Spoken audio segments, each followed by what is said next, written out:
I hired an investigator and discovered that my husband has been having an affair during his work trips, but I don't know what to do because we have two small kids, and he funds our lifestyle. Posted by u/throw-ra London mum. My husband, 47M, and I, 44F, have been married for just over a decade, and it has been, for the most part, a loving marriage centered around our two beautiful children. Of course, I've had grievances.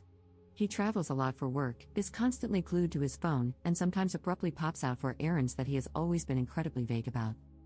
Initially, these didn't concern me too much. He has a very demanding job that has allowed us to have a lifestyle I never thought possible, enabled me to leave work to be with the children, take us on wonderful holidays, and send the children to a great school. I always felt that complaining to him about his work, phone, computer, and random emergencies would be selfish, considering everything he does for us. However, 2 weeks ago, I started getting really suspicious after I found a condom in the inside pocket of his blazer. There was no reason for him to have it there, as we only ever have sex at home, and frankly, it isn't something we do as often as we used to. This prompted me to do something I never thought I would do. I found an opportunity to get into his phone when he wasn't looking. I'm not sure what I was looking for. I first checked his photos but couldn't find anything. Then I decided to check his messaging apps, WhatsApp, Telegram, but both were password locked, which I found very odd. Only a message could be accessed, but there was barely anything there. At this point, I had a sinking feeling that something was up. Last year, a friend was in a similar situation and used a digital investigator to learn more about her absent and secretive fiancé. The investigator discovered that this man had been living a complete double life, with a long-term girlfriend in Edinburgh and, unbelievably, an entire business he had set up and was earning money from. She had no idea about the business or all the money he was making, and no doubt spending on his girlfriend. I asked for the investigator's details and requested that they pull together anything and everything they could find about my husband. The investigator spent about a week digging online and came back to me with a report that changed my life forever. I got a call from the investigator, warning me that my husband's report would be a very difficult read and that I should open it in private at a time when I would be able to process it fully. Since receiving it, I have barely been able to eat, sleep, properly take care of the kids, or speak to him, and yet he is so absent-minded that he doesn't even realize something is wrong. It turns out that my husband of over 10 years has been, 1. Having an affair with a woman 15 years his junior. 2. Financing this woman's lifestyle and her failed business venture. 3. Attending sex parties with her, where they have sex with other partners. 4. Posting in a revolting online sex forum, including pictures of his privates and details of his addiction to porn and escorts to his creepy online friends. And 5. Based on his posts online, he has clearly been spending thousands on escorts as far back as 7 years ago. I have no idea where to go from here. I don't know what to do. I have no idea how to confront him about this or if I should see a lawyer first. I know the obvious decision is to simply divorce, but our children are 9 and 7. I have loved him since we first met 14 years ago, and I know that I have a place in his heart too, in spite of these actions. If he is truly an addict, then maybe there is a way to get through this if he agrees to treatment? I am a complete mess, and I can't talk about this to anyone in person just yet. Any advice you have for me would be really appreciated. Relevant comments. Commenter. You are allowing your love of a cushy, expensive lifestyle to cloud your good judgment. You deserve better. Your children deserve a happy home, which this will never be with a parent who is any kind of addict.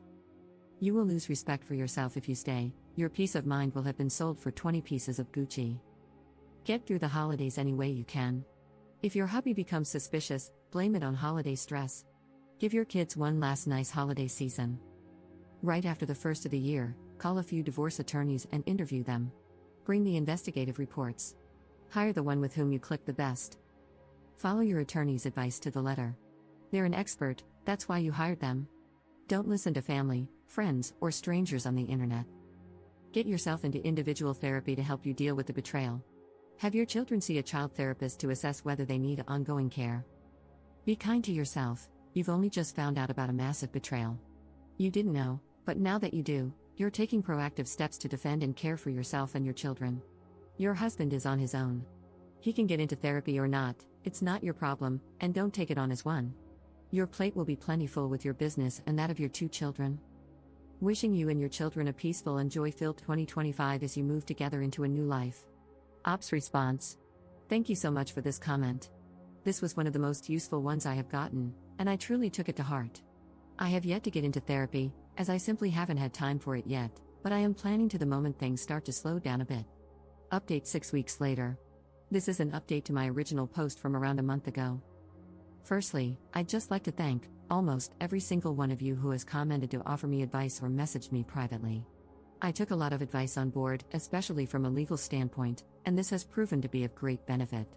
I apologize for my long absence and lack of replies. I hope the update below explains it. I chose to wait until after New Year's as I did not want to rob the children of one last Christmas and New Year's holiday as a family. In the meantime, I researched solicitors and sought recommendations from trusted friends. Rather humiliatingly, after much urging on this website, I also scheduled and went through with an STI test. It was horrifically embarrassing, but I am relieved to say that it came back negative. I don't know how I could have coped if he had gotten me sick because of his revolting actions. He made my job incredibly easy by flying out for a work trip, not that anything he says could ever be trusted, on the 2nd, and I immediately got the ball rolling, met with the solicitor, packed up all of his belongings into 6 suitcases, had the locks changed, and spoke to a child psychologist to work out the best way to explain things to the kids, who are far too young to understand the full picture, of course. Fast forward to a week later, and upon his return, I, having made sure the children were picked up by my mother after school, greeted him with a hallway full of suitcases and divorce papers. I had printed out the report in full and started walking him through it before he broke down in tears. It was a compulsion, he was unbelievably stressed, and if I left him, he would have no choice but to marry the other woman, whereas he would end it immediately if I took him back. This last part was truly the nail in the coffin. I don't think he even realized just how manipulative a comment that was. After hours of back and forth and his groveling, he gave up. He was left at the bottom of the stairs in the entrance to our home with his suitcases, waiting for a cab to take him to God knows where. There is still a lengthy legal process ahead, and unfortunately, it turns out that his infidelity doesn't really impact how assets might be divided following the legal battle.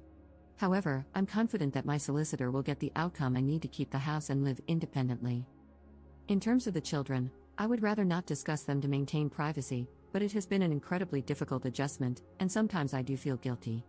As for myself, I am still completely heartbroken, and frankly, I don't ever hope to find love again. I just don't think I can quite trust like that anymore. Finally, I'd just like to add that while most comments have been lovely and supportive, I did receive a number of comments and private messages blaming me for my soon-to-be ex-husband's behavior, claiming I did not give him sufficient sexual attention and that I shouldn't complain because he provided me with a certain lifestyle. Firstly, these comments are awful and betray a repulsive worldview regarding sex, intimacy, and marriage. Secondly, our ailing sex life was not my doing and was, at times, a criticism I myself had of our relationship, not the other way around.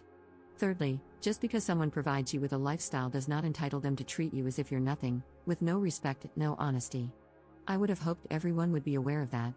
Up in the comments. Thanks for this. Sadly, because we are in the UK, cheating doesn't have much of an impact on divorce outcomes. However, my solicitor is among the best in the UK, and I trust that we're going to do some real damage.